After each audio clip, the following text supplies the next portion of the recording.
பிரதமர் மோடியை எம்ஜிஆருடன் ஒப்பிட்டதற்கு இது மலைக்கும் மடுவுக்குமான வித்தியாசம் என்று முன்னாள் அமைச்சர் ஜெயக்குமார் கூறியிருந்த நிலையில் எம்ஜிஆர் பாரதத்தின் ரத்னா, அதிமுகவின் ரத்னா கிடையாது என்று பாஜக மாநில தலைவர் அண்ணாமலை பதிலடி கொடுத்துள்ளார்.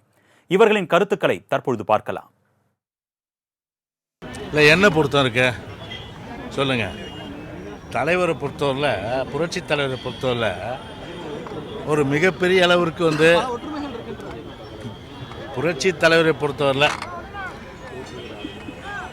அவரோடு யாருமே ஒப்பிட முடியாத அளவிற்கு ஒரு மாபெரும் தலைவர் என்று சொன்னால், வரலாற்றிலே முத்திரை பதிக்கக்கூடிய தலைவர் சொன்னால் புரட்சி தலைவர் எம்ஜிஆர் அவர்கள் தான். புரட்சி தலைவர் எம்ஜிஆர் ஜாதி சமயம் பார்க்கல, வேறுபாடு பார்க்கல, அதே போன்று மத ரீதியான அரசியல் பண்ணல.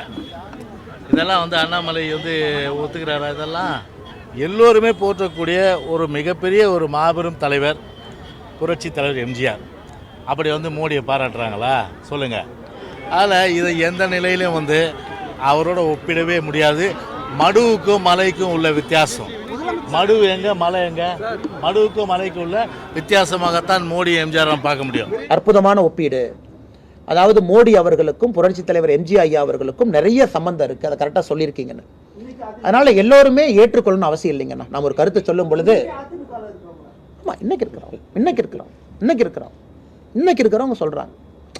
அதனால் எல்லோருமே ஏற்றுக்கொள்ள வேண்டும்னு அவசியம் இல்லைங்கண்ணா. சில பேர் அதை ஏற்றுக்காமல் இருப்பாங்க, அவங்களுடைய தனிப்பட்ட கருத்து விருப்பம்.